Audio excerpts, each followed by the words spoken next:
Bonjour et bienvenue sur la chaîne du Centre Tao. Je suis Isabelle Zobzak, coach et thérapeute en médecine traditionnelle chinoise et j'accompagne les mamans qui ont décidé de prendre soin d'elles et de leur santé, mais également de prendre soin de leur famille et de la santé de leur famille. Ces femmes ont véritablement une fille du soleil dans le cœur, tant elles rayonnent par leur générosité. Nous sommes dans la série sur la diététique énergétique ou comment mettre santé, énergie et longévité dans les assiettes. Pour vous y aider, nous allons voir aujourd'hui les 5 saveurs selon la médecine traditionnelle chinoise, c'est-à-dire comment les aliments sont classés selon les 5 éléments, c'est-à-dire les 5 mouvements énergétiques qu'ils vont créer à l'intérieur de votre corps une fois que vous les aurez ingérés. Si vous n'avez pas vu la capsule sur les 5 éléments ou les 5 mouvements énergétiques, je vous conseille d'aller la visionner dans la série sur la médecine chinoise, sur les fondements de la médecine chinoise, et ensuite de revenir à cette capsule parce que ça vous permettra d'avoir une meilleure vision.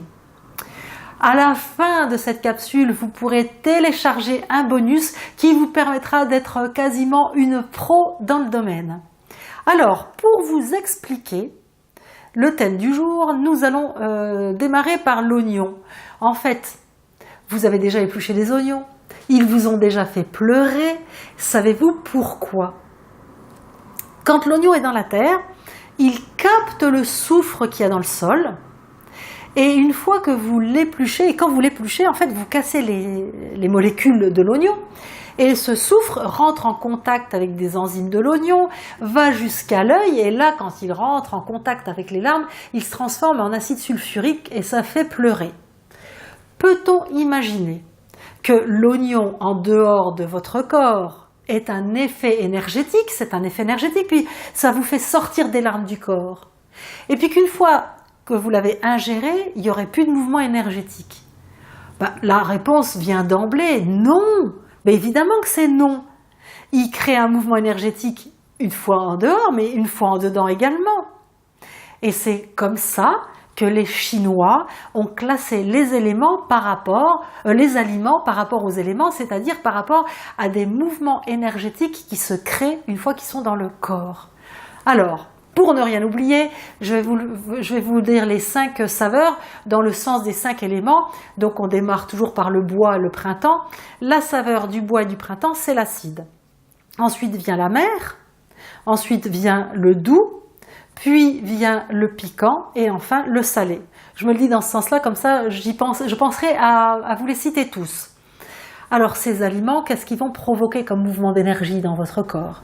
Démarrons par l'acide, comme le citron. L'acide, il est astringent, il rassemble. Par exemple, si vous mettez du citron dans de l'eau, ça va vous étancher la soif, ça va empêcher votre corps de transpirer. À l'inverse, si on mange beaucoup trop de saveurs acides, on peut même avoir des problèmes de rétention d'urine, par exemple, puisque le corps il va se restreindre comme ça, astreindre. Ok? Toujours la voie du milieu, n'est-ce pas? Passons à la mer. La saveur amère, ça fait descendre et c'est asséchant. Par exemple, la rhubarbe. Elle est très connue, notamment la racine de rhubarbe, pour déconstiper, en fait, provoquer un mouvement de descente des selles. Mais comme la mer est asséchante, si on en mange trop, on va avoir le corps qui se dessèche, on aura la peau flétrie. Le doux. Donc le doux, ça va être la saveur sucrée. Le sucre, la réglisse aussi, c'est mis dans les aliments doux. Alors ces aliments-là, en fait, ils harmonisent et ils relâchent les tensions. Alors là, ça fait tilt, hein, je le redis. Le sucre relâche les tensions. Donc les filles, c'est normal quand vous êtes tendues que vous ayez envie d'un morceau de chocolat ou de quelque chose de sucré. À l'intérieur du corps, ça détend. C'est aussi le côté où on a envie de boire un apéro pour se détendre. L'alcool, c'est du sucre et c'est chaud et ça donne cet effet de détente justement de l'organisme. C'est le mouvement d'énergie du sucre. Ensuite vient la saveur piquante, la fameuse saveur de notre oignon dont je parlais tout à l'heure. Le piquant, ça disperse. C'est pour ça que ça vous fait pleurer. Ça disperse, ça évacue. Le piquant, il a tendance à ramener en surface du corps. C'est aussi pour ça que, par exemple, il fait éternuer, comme la menthe. La menthe, c'est aussi piquant. Ça va faire éternuer. Si on mange trop du piquant, on va transpirer. Donc, il ne faut pas manger trop de piquant. Sinon, on va trop transpirer. Et quand on transpire, il y a aussi de l'énergie qui part du corps, puisque l'énergie est partout, notamment dans les liquides organiques et aussi dans la transpiration. Donc, si on transpire trop, on perd trop d'énergie. Donc, on est fatigué. Donc, il ne faut pas manger trop de piquant non plus. Et enfin, nous arrivons à la saveur salée. Comme les algues, par exemple. L'algue, elle ramollit ce qui est dur. La saveur salée, mais l'algue aussi. Hein. La saveur salée ramollit ce qui est dur. En phytothérapie chinoise, on utilise notamment le sel également pour des problèmes de constipation, puisque ça ramollit ce qui est dur.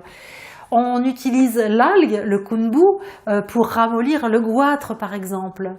Mais le salé, et on le sait également sans faire de la médecine chinoise, ça a tendance à raidir l'excès de salé, hein, à raidir le système vasculaire. C'est mauvais pour le sang, l'excès de salé. Donc, il est fondamental d'équilibrer son alimentation en fonction des 5 saveurs. Vous pourrez, en téléchargeant le bonus, avoir une très bonne vision sur ces aliments, la classification et comment équilibrer les assiettes en fonction de ces 5 éléments dans les aliments, sachant que pour votre assiette, comme pour tout dans la vie, dans l'univers et dans votre corps, la voie du Tao prône le juste milieu. Aucun excès, ni dans un sens, ni dans l'autre. L'équilibre. Alors, une dernière petite information avant de clore cette capsule. Il existe une saveur en plus, qui est la saveur fade, qui est souvent concomitante à la saveur douce, mais elle est quand même différente. C'est une saveur qu'on trouve notamment dans les champignons. Vous êtes bien d'accord d'ailleurs au goût, hein? Au goût, c'est fade les champignons. Mais en fait, c'est une saveur qui est diurétique, drainante et diurétique. Donc, on s'en sert également beaucoup en diététique et en pharmacopée chinoise quand il y a besoin d'éliminer un surplus d'eau. Pour en savoir plus, téléchargez le bonus que je vous ai prévu, likez la chaîne, partagez-la. Prouvez votre générosité en faisant connaître cette chaîne, ce dont je vous remercie par avance. Et puis, à très vite pour la suite. Je vous embrasse. Ciao!